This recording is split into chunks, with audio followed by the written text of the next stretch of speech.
سرے محفل جو بولوں تو زمانے کو کھٹکتا ہوں، سرے محفل جو بولوں تو زمانے کو کھٹکتا ہوں، ربوں میں چپ تو اندر کی بغاوت مار دیتی ہے اور بھی دنیا میں سخن بھر بہت اچھے، لیکن میرے بندے عالمی کا ہے انداز بیاں اور علامہ عطا اللہ صاحب بنجالی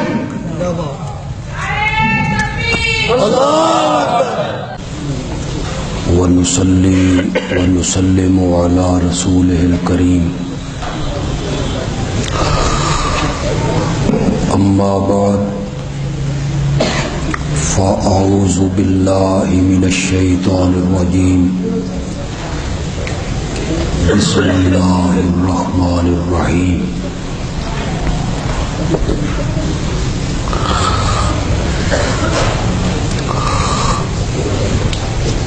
مجھ سے پہلے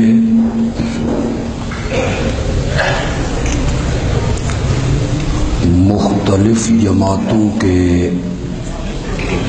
علماء اور خطباء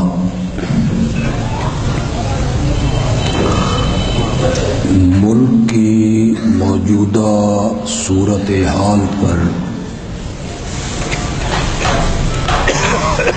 اپنے ما فی الضمیر کا اظہار فرما چکے ہیں۔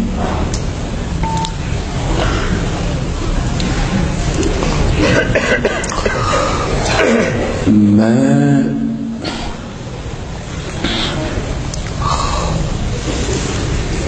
اس ہستی کے متعلق کیا کہہ سکتا ہوں جس کا ثنا خوان خود عرش والا ہو۔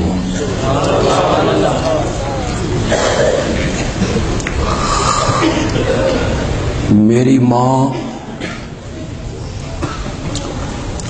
ام المومنین سیدہ عائشہ صدیقہ طیبہ طاہرہ رضی اللہ تعالی عنہا سے صحابہ نے پوچھا تھا کہ ہمیں آقا کی عادات، اوصاف، اخلاق وہ سنائیں اور بتائیں۔ تو میری ماں نے جواب میں کہا تھا کیا تم نے قرآن نہیں پڑھا؟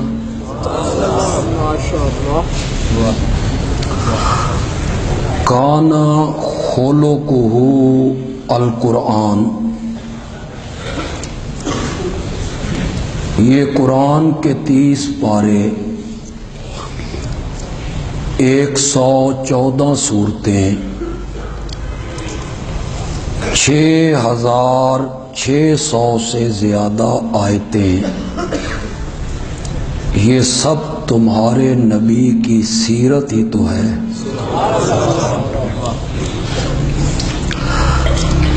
اسی کو مشہور شاعر جامی نے کہا تھا، ہما قرآن در شان محمد۔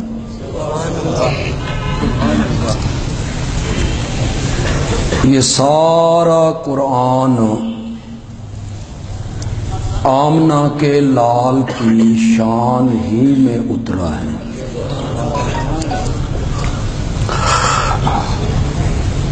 میں اکثر تقریروں میں ایک بات کہتا ہوں کہ کاریگر اپنی بنائی ہوئی چیز کو بہتر جانتا ہے۔ کاریگر جانتا ہے میں نے اس میں کیا خوبیاں رکھی ہیں، اس چیز میں کیا خامیاں ہیں۔ میں ایک مثال دے کے سمجھایا کرتا ہوں کہ ہم فرنیچر مارکیٹ میں جاتے ہیں، خوبصورت صوفے، ان کی بڑی خوبصورت پوشش ہمارا دل موہ لیتی ہے، ہم اسے خرید کے گھر لاتے ہیں۔ 6 مہینے کے بعد جب پوشش ادھڑتی ہے تو اندر سے کیا نکلتا ہے؟ فوم کے گندے ٹکڑے، اجڑی ہوئی ٹاکیاں،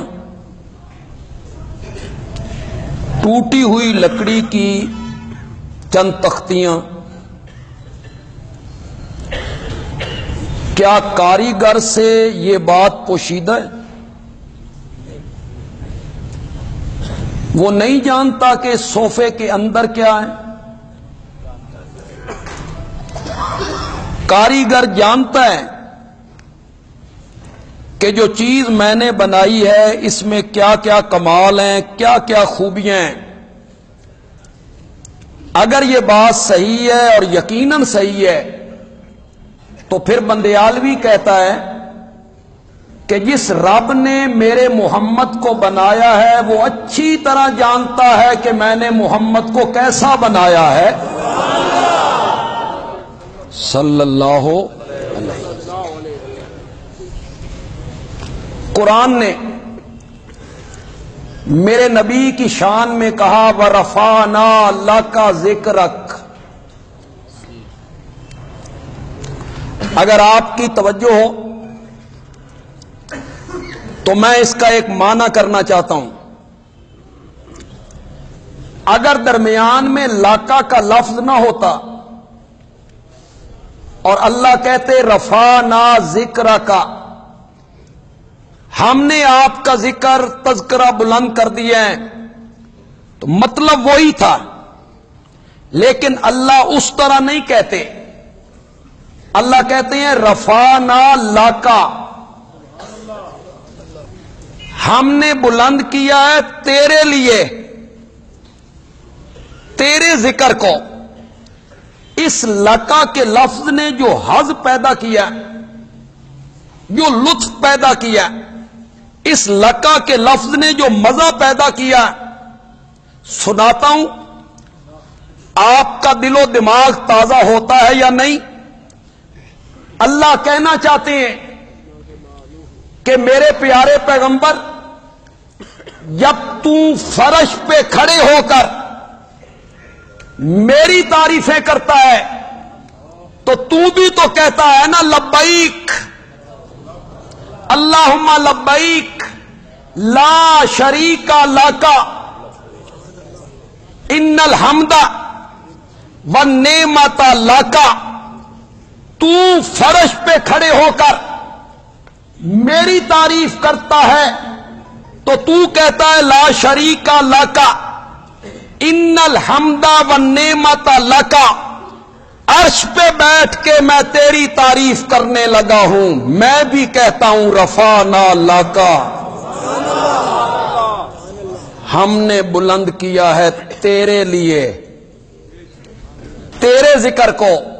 اور یہ بھی معنی ہو سکتا ہے تو اس سے پہلے انبیاء آئے، اولی العزم پیغمبر آئے، صاحب شریعت انبیاء آئے، صاحب کتاب پیغمبر آئے، لیکن ہم نے کسی کا ذکر اتنا بلند نہیں کیا جتنا تیرا بلند کیا ہے۔ یا یہ بھی معنی ہو سکتا ہے ہم نے بلند کیا، ہم نے، حالانکہ اللہ تو اکیلا ہے، کہنا چاہیے تھا رفع تو میں نے بلند کیا، میں نے۔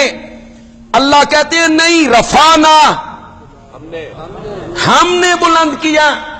اشارہ کرنا چاہتے ہیں اللہ، ساری کائنات کے لوگ مل کر تیرے تذکرے کو بلند اتنا نہیں کر سکتے تھے جتنے اکیلے میں خدا نے کر دیا ہے، جتنا اکیلے میں خدا نے کر دیا۔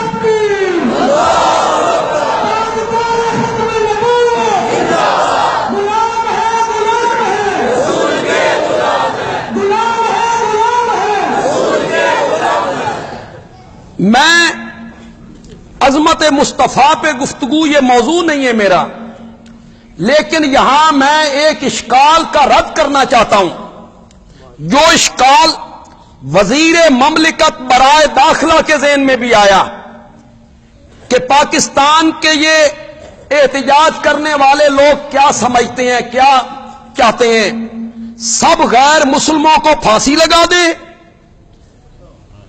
سب غیر مسلموں کو پھانسی لگا دیں۔ ایک بات ذہن میں رکھیے کہ ہم مسلمان حضرت عیسیٰ علیہ السلام کا احترام بالکل اسی طرح کرتے ہیں جس طرح آمنہ کے لال کا احترام کرتے ہیں۔ مرتبے میں فرق ہے، مقام میں فرق ہے، عظمت میں فرق ہے۔ میرا نبی سب سے اعلیٰ، میرا نبی سب سے اولا، میرا نبی سب سے برتر، میرا نبی سب سے بالا قدر، میرا نبی سارے نبیوں کا افسر، میرا نبی سارے نبیوں کا افسر۔ مرتبے میں، مقام میں، عظمت میں، درجے میں، شان میں، علم میں، معجزوں میں فرق ہے، لیکن جہاں تک احترام کا تعلق ہے ہم حضرت عیسیٰ کا اسی طرح احترام کرتے ہیں جس طرح ہم حضرت محمد الرسول اللہ صلی اللہ علیہ وسلم کا احترام کرتے ہیں۔ سنو، جس طرح میرے نبی کی گستاخی کفر ہے، اسی طرح حضرت عیسیٰ علیہ السلام کی گستاخی بھی کیا ہے؟ کفر ہے۔ دوسری یہ بات، اقلیتیں، چاہے وہ عیسائیوں، چاہے وہ یہودیوں، چاہے وہ ہندوؤں، چاہے وہ سکھوں، انہیں وہ ساری مراد حاصل ہونی چاہیے جو ایک انسان اور ایک مسلمان کو اسلامی ملک میں حاصل ہوتی ہیں۔ غیر مسلموں کی عزت کا تحفظ، ان کے بال بچوں کا تحفظ، ان کی املاک کا تحفظ، ان کے گھر بار کا تحفظ ریاست کا اور ہم سب کا فرض ہے یا نہیں؟ ہم یہ نہیں چاہتے کہ غیر مسلموں کو آپ پھانسی لگا دیں۔ ہم یہ کہتے ہیں کہ جس نے بھی میرے نبی کی گستاخی کی، چاہے وہ کلمہ پڑھتا ہے یا کلمہ نہیں پڑھتا، چاہے وہ عیسائی ہے یا یہودی ہے یا ہندو ہے یا سکھ ہے، جو میرے نبی کی گستاخی کرے گا اس کی سزائے موت ہونی چاہیے۔ قرآن اس طرف اشارہ کرتا ہے، میرے آقا کی سیرت اس طرف اشارہ کرتی۔ یہودیوں کا ایک بہت بڑا عالم تھا کعب ابن اشرف، میرے نبی کو گالیاں دیتا تھا، ایذا پہنچاتا تھا، ذہنی طور پر میرے نبی کو تکلیف دیتا تھا۔ میرے نبی نے صحابہ کے مجمع میں کہا تھا، یہودیوں کے اس عالم کعب ابن اشرف نے مجھے ایذا پہنچائی ہے، کون ہے جو اس کا سر قلم کر کے لائے گا؟ کس نے کہا؟ زور سے بولو، زور سے بولو۔ میں بالکل سیاسی گفتگو نہیں کرنا چاہتا، لیکن ایک اشارہ تو کر سکتا ہوں۔ آپ میری طرف توجہ کریں گے، ایک اشارہ تو کر سکتا ہوں۔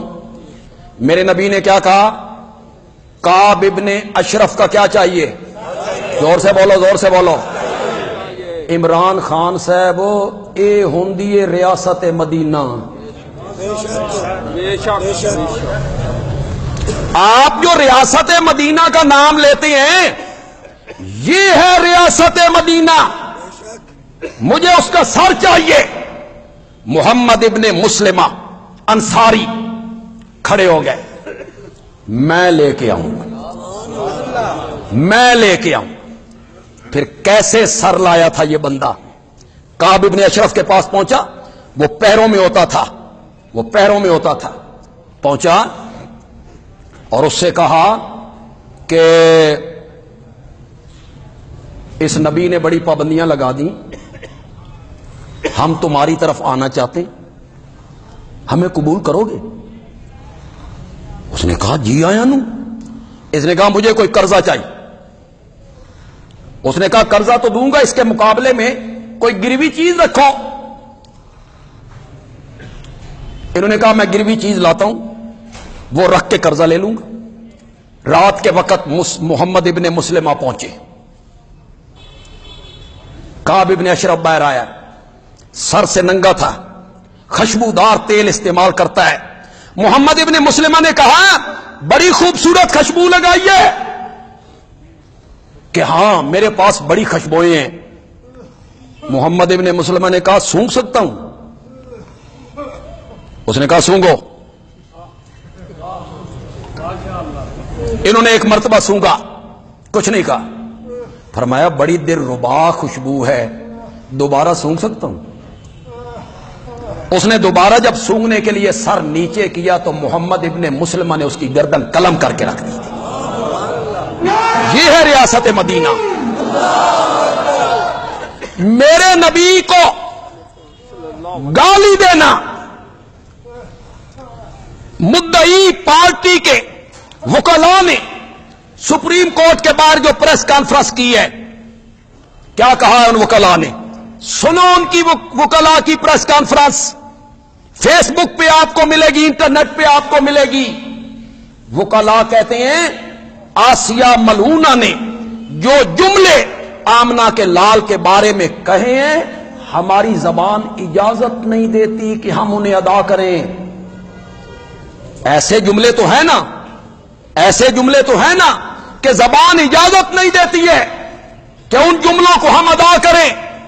یہاں ایسے گستاخانہ جملے کہے گئے۔ آپ کی توجہ ہے؟ زور سے بولو ذرا، کروں اشارہ، کروں اشارہ۔ یہاں تو جملے کہے گئے، بکواس کیا گیا، ایذا دی گئی، اور ادھر دیکھو ایک منافق اور یہودی کا جھگڑا ہوتا ہے۔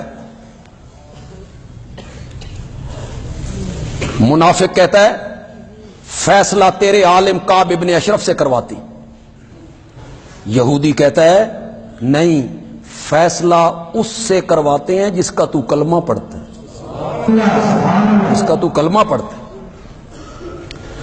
جانتا تھا کعب ابن اشرف،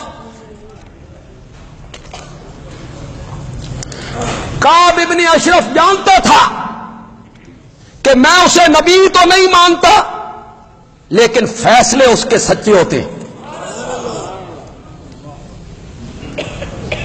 وہ منافق کو گھیر کے میرے نبی کی خدمت میں لائے۔ یہودی چونکہ سچا تھا اس معاملے میں، میرے نبی نے یہودی کے حق میں فیصلہ کر، یہودی کے حق میں فیصلہ کر۔ باہر نکلے تو منافق نے کہا فیصلہ تو ہو گیا ہے، حضرت عمر سے توثیق نہ کروا، وہ چیف جسٹس ہیں، ان سے توثیق نہ کروا لیں۔ یہودی نے کہا چل، پہنچے۔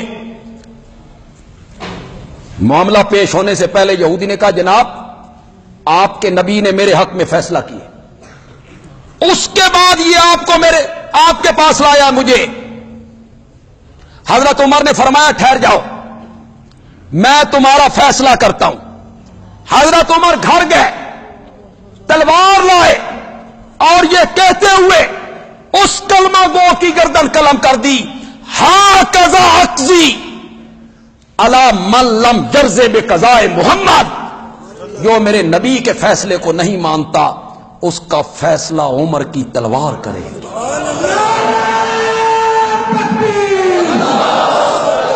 کیا گستاخی ہو گئی تھی؟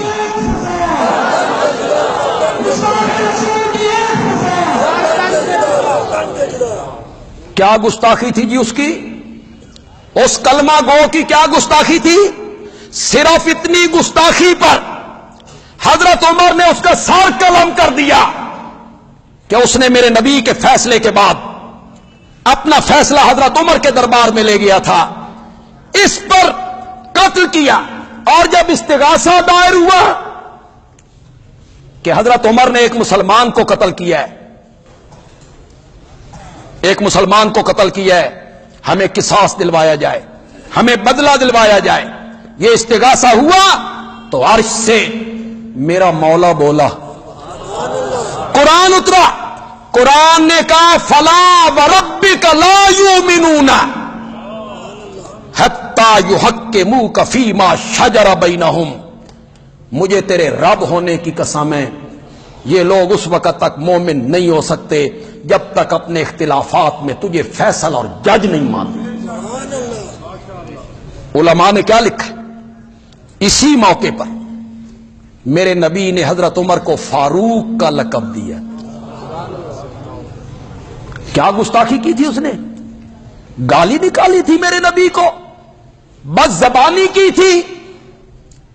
میں جانتا ہوں عام میں سے کوئی آدمی ذہنیت کا نہیں ہوگا، لیکن فیس بک پہ ہم پڑھ رہے ہیں، انٹرنیٹ پہ ہم دیکھ رہے ہیں، کئی لوگ کمنٹ کرتے ہیں کہ یہ صحیح فیصلہ ہوا ہے، پھانسی نہیں ہونی چاہیے۔ وہ کہتے ہیں نبی پاک بھی تو اس عورت کی بیمار پرسی کرنے چلے گئے تھے، جو عورت سر میں کیا ڈالتی تھی؟ گن ڈالتی، تو اس کی بیمار پرسی کرنے نہیں گئے۔ یہ آپ کو یاد رہا جو ایک تاریخی واقعہ ہے، یہ سر میں گن ڈالنا اور نبی پاک کا بیمار پرسی کے لیے جانا کیوں جی کسی حدیث کی کتاب میں ہے؟ کسی حدیث کی کتاب میں نہیں ہے، یہ ایک تاریخی واقعہ ہے۔ وہ تمہیں یاد رہا اور تمہیں یہ یاد نہیں رہا کہ میرے نبی نے کہا تھا کعب ابن اشرف جو یہودیوں کا عالم ہے یہ میرے متعلق گستاخیاں کرتا ہے، مجھے اس کا سر چاہیے۔ یہ تمہیں یاد نہیں رہا؟ اس کے حق میں بول رہے ہو، تمہارے قلم اس کے حق میں لکھ رہی ہیں۔ میں بس صرف ایک واقعہ اور پیش کرنا چاہتا ہوں۔ ایک نابینا صحابی، اس کی ایک لونڈی ہے مشرکہ، اس سے اس کے 2 بچے ہیں، وہ میرے نبی کی توہین کرتی، گستاخی کرتی۔ ایک دن رات کے ٹائم جو یہ گھر گئے تو اس نے میرے نبی کے متعلق بکواس کیا نا، اس نابینا صحابی نے خنجر اس کے سینے میں پیوست کر دی، مر گئی۔ صبح کے ٹائم اس عورت کے جو ورثاء تھے وہ استغاثہ لے کر میرے نبی کی خدمت میں آئے۔ میرے نبی نے فرمایا کون ہے اس کا قاتل؟ وہ نابینا پچھلی صفوں سے اٹھ کھڑا ہوا، اس نے کہا یا رسول اللہ یہ میری اہلیہ تھی، اس سے میرے 2 بچے ہیں چاند کی طرح، مجھے اس سے محبت بھی بڑی تھی، لیکن جب آپ کے متعلق اس نے گفتگو کی میں برداشت نہ کر سکا، میں نے اس کی گردن قلم کر دی۔ نبی پاک نے فرمایا اس کا خون تجھے معاف ہے۔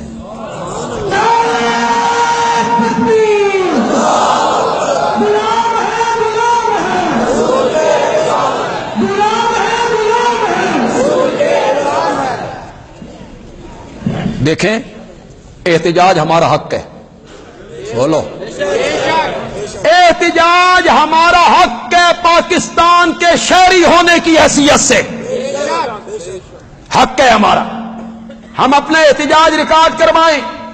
ہاں یہ بات بالکل صحیح ہے، اس احتجاج میں گھیراؤ، جلاؤ، دکانوں کو جلانا، گاڑیوں کو جلانا، موٹر سائیکلوں کو جلانا، کاروں کو آگ لگانا، بسوں کو آگ لگانا، دکانوں کو لوٹنا، یہ صحیح نہیں ہے۔ بولو جس آدمی کا موٹر سائیکل تم جلا رہے ہو، غریب آدمی کا، اس کا کیا قصور ہے؟ کراچی میں تم نے ایک بیکری جلا دی، اس بیکری والوں کا اس فیصلے میں کیا قصور ہے؟ بیکری والوں کا کیا قصور ہے؟ ٹرک والوں کا، کار والوں کا؟ احتجاج ہونا چاہیے لیکن پرامن، قانون کو ہاتھ میں نہیں لینا، جلاؤ، گھیراؤ، یہ نہ اس کی شریعت اجازت دیتی ہے نہ اخلاق اجازت دیتے۔ احتجاج آپ کا حق ہے، میرا حق ہے، دباؤ رکھیے، دباؤ رکھیے۔ کیوں بھائی؟ یہ جو پولیس کے لوگ ہیں، یہ جو رینجر کے لوگ ہیں، یہ جو فوج کے لوگ ہیں، یہ مسلمان نہیں ہے، یہ نبی پاک کا کلمہ نہیں پڑھتی ہے، یہ ہمارے بھائی ہیں۔ انشاءاللہ میری یہ دلی دعا ہے، میری یہ دلی تمنا ہے، میں خدا گواہ اس معاملے میں بڑا پریشان ہوں، پرسوں سے میں پریشان ہوں۔ میری دلی دعا ہے مولا اس کا کوئی حقیقی حل نکال میرے اللہ۔ آمین۔ یہ دھرنے کب تک جاری رہیں گے؟ پھر ریاست مقابلے میں آئے، کتنے بندے اس میں کام آ جائیں گے، کتنے بندے زخمی ہو جائیں گے، کیا بنے گا؟ اللہ تعالی سے دعا کرو اللہ اپنی رحمتوں سے اپنے فضل سے اس کا کوئی حل نکال۔ نکلنا چاہیے کہ نہیں نکلنا چاہیے؟ لوگ بھی تنگ ہیں، سڑکیں بند ہو گئی ہیں، موٹر وے بند ہے، جی ٹی روڈ بند ہے، سڑکیں بند ہیں، 14 گھنٹے معصوم بچے رکے ہوئے ہیں۔ بڑے آدمی تو گزارا کر لیتے ہیں، معصوم بچے دودھ کے بغیر کیسے گزارا کرتے؟ تھوڑا سا تصور تو کرو۔ حکومت کو بھی سوچنا ہوگا، یہ کہنا بھائی یہ تھوڑے جے لوگ، اشارہ بھی کرنا یہ تھوڑے جے لوگ نے۔ وزیر اعظم صاحب اگر یہ تھوڑے سے لوگ ہیں تو آپ کو خطاب کرنے کے لیے کیوں آنا پڑا؟ آپ کا کوئی ترجمان بات کر دیتا؟ آپ کا خود خطاب کے لیے آنا اس بات کی دلیل ہے تھوڑے تو نہیں ہیں۔ خطرہ تھا آپ کو تو حکومت کا کام ہے ایسے کاموں کو نپٹانا۔ لوگ خوار ہو رہے ہیں، ذلیل ہو رہے ہیں سڑکوں پر۔ جو لوگ براتیں لے کے جانا چاہتے ہیں ان کا کیا بن رہا ہے؟ جن لوگوں کی مرگ ہو گئی ہے، کوئی آدمی اپنے ماں کے جنازے پہ پہنچنا چاہتا ہے وہ نہیں پہنچ سکتا، ساری زندگی اس کے دل میں حسرت رہ گئی ہے کہ ماں کا چہرہ نہیں دیکھا۔ آپ اس کو معمولی سمجھ رہے ہیں؟ اس کا حل نکلنا چاہیے کہ نہیں نکلنا چاہیے؟ اس کا حل نکلنا چاہیے، اور ہمارا مطالبہ ہے کہ آسیہ ملونہ کا نام اس لسٹ میں داخل کیا جائے کہ وہ پاکستان چھوڑ کر کسی جگہ پہ نہ جا سکے۔ کیوں بھائی یہ مطالبہ ہمارا صحیح ہے یا غلط ہے؟ غور سے بولو، تائید کرو اس مطالبے کی، ہاتھ بلند کر کے تائید کرو۔ اس کا نام اس لسٹ میں شامل کیا جائے، اس کو یہاں رکھا جائے۔ اور دوسرا مطالبہ یہ ہے کہ سپریم کورٹ میں نظر ثانی کی اپیل دائر ہو۔ اب یہ معاملہ اتنا آسان نہیں رہ گیا، آپ جذبات سے ہٹ جائیں تھوڑی دیر کے لیے۔ شاید آپ کو میری یہ باتیں پسند نہ آ رہی ہوں، لیکن یہ ہے حقیقت پہ مبنی۔ معاملہ اتنا آسان نہیں ہے۔ اب دوبارہ سپریم کورٹ میں نظر ثانی کی اپیل دائر ہونی چاہیے اور اس کیس کو نئے سرے سے دیکھنا چاہیے، اور وکلاء کے ایک بینچ کو جو 7-9 آدمیوں پر مشتمل ہو، انہیں صحیح دیکھ بھال کے فیصلہ شریعت کی امنگوں کے مطابق کرنا چاہیے۔ کیوں بھائی یہ بھی مطالبہ صحیح ہے کہ نہیں کہ نظر ثانی کی درخواست ہو اور اس پر ججز غور کریں؟ سارے کیس آخر سیشن نے سزائے موت دی، ہائی کورٹ کے بینچ نے سزائے موت کو برقرار رکھا۔ آسیہ ملونہ نے جج کے سامنے 1-to-1 ملاقات میں جب جج نے اس سے پوچھا کہ ایک میں ہوں ایک تم ہو، سچی سچی بتاؤ تم نے یہ جملے کہے ہیں، تو آسیہ نے جج کے سامنے اس کا اقرار کی، پھر اس نے سزائے موت لکھی۔ ہم اقلیت کے خلاف ہو نہیں ہیں، ہم اقلیت کے حق میں ہیں۔ ان کی جان مال گھروں بچوں کی حفاظت ہم سب کی کیا ہے؟ ذمہ داری ہے۔ وہ ہمارے ملک کے شہری ہیں، اور جو حقوق ہمیں حاصل ہیں شہری ہونے کی حیثیت سے، وہ غیر مسلموں کو بھی حقوق حاصل ہے۔ ان کی جان اور مال کے متعلق جو حقوق ہیں وہ انہیں حاصل ہیں۔ یہ پولیس کے لوگ، یہ رینجر کے لوگ، یہ فوج کے لوگ، یہ ہمارے بھائی ہیں، یہ مسلمان ہیں۔ انشاءاللہ ناموس رسالت کے مسئلے میں یہ ہمارے ساتھ کھڑے ہوں گے انشاءاللہ۔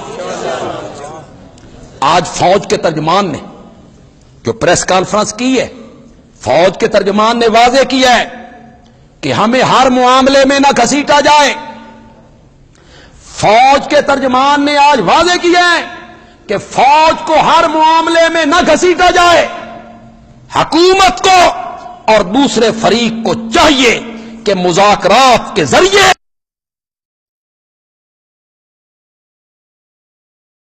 اس مسئلے کا کوئی حل نکال لیں۔ کس مسئلے کا حل نہیں نکلتا؟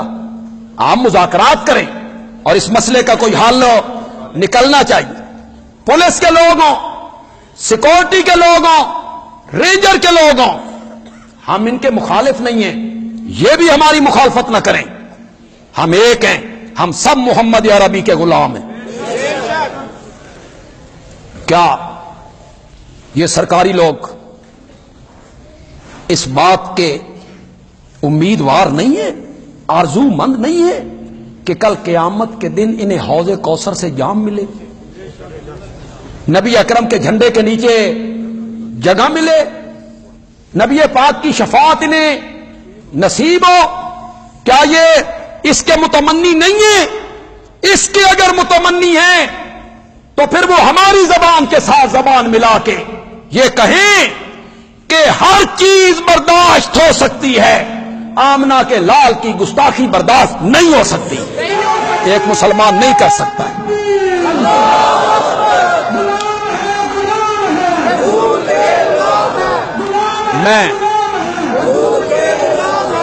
میں اپنے تمام کارکنوں سے، علماء سے اور ورکروں سے یہ توقع رکھوں گا کہ وہ سرگودا کی سطح پہ ہونے والے احتجاج میں جو اس مسئلے پہ ہو رہا ہے اس میں وہ بھرپور شرکت کریں، اپنا حصہ ڈالیں، لیکن جو میں نے بات کہی ہے پورا من، کوئی غیر قانونی کام نہیں کرنا، قانون کو ہاتھ میں نہیں لینا، قانون کے مطابق ہم نے چلنا ہے۔ انشاءاللہ آخری کامیابی نبی پاک کے غلاموں کی ہوگی۔ وما علینا الا البلاغ المبین۔ بڑی افسوسناک خبر ہے جی، بڑی افسوسناک خبر ہے جی، جمعیت علماء اسلام سین گروپ کے حضرت مولانا سمیع الحق صاحب قاتلانہ حملے میں اسلام آباد میں شہید ہو گئے۔ گھر میں نہیں ایئرپورٹ روڈ پہ فائرنگ ہوئی ہے۔ ایئرپورٹ روڈ پہ بہت بڑے عالم تھے، بہت بڑا مدرسہ ہے ان کا۔ ان کے جو والد تھے مولانا عبد الحق رحمت اللہ علیہ، وہ بہت عظیم عالم تھے، اور ان کے مدرسے میں ہزاروں کی تعداد میں طلبہ پڑھتے۔ افغانستان میں ان کا بڑا اثر رسوخ ہے۔ جو افغانستان کے طالبان ہیں ان میں سے اکثر طالبان ان کے شاگرد ہیں، اور ہماری حکومت کو جب کوئی ایسا کام پڑتا تھا تو ہماری حکومت ان سے تعاون مانگا کرتی تھی۔ بے ضرر آدمی، یعنی کوئی ایسا آدمی نہیں ہے کہ وہ کسی فرقے کے خلاف ہو یا سیاسی طور پر اتنا آگے نکل آئے کہ دوسرے لوگوں کو ان کی سیاست سے تکلیف ہو، ایسی کوئی بات ان کے وجود میں نہیں ہے۔ انتہائی شریف النفس عالم ہے۔ یہ تو پھر کھلے گی بات کہ کیوں انہیں شہید کیا گیا، کیوں ملک کے حالات خراب کیے جا رہے ہیں، اور کون ہے حالات خراب کرنے والا۔ ہم اس اجتماع میں اس واقعہ کی شدید ترین مذمت کرتے ہیں، اور ہم حکومت سے مطالبہ کرتے ہیں کہ وہ قاتلوں کو پکڑے اور انہیں قرار واقعی سزا دے، اور آئندہ علماء ہوں، سیاسی لیڈر ہوں، ججز ہوں یا جو بھی ہوں، ان کی حفاظت کا بھی حکومت انتظام کرے۔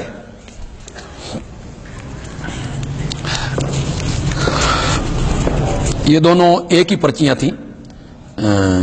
آپ سب دعا بھی کریں گے، اللہ ان کی اگلی زندگی آسان فرما دیں۔ ہمارا فیس بک پہ جو پیج ہے اس کا نام ہے بندیالوی کہتا ہے بندیالوی۔ اسے 80,000 سے زیادہ لوگ دیکھتے ہیں، 80,000 سے زیادہ لوگ۔ میرا درس، میری تقریریں اس پر آپ کو مل سکتی ہیں، آپ اس کو لائک کریں، اس میں شامل ہوں۔ کل ہمارا عائشہ مسجد میں پروگرام ہے ختم نبوت کے عنوان پر، نیو کمبو کالونی میں، وہاں مولانا احمد شعیب خان بھی ہوں گے، میں نے بھی وہاں جانا ہے۔ آپ وضو فرمائیں، ابھی اذان ہوگی اور اس کے بعد نماز پڑھی جائے۔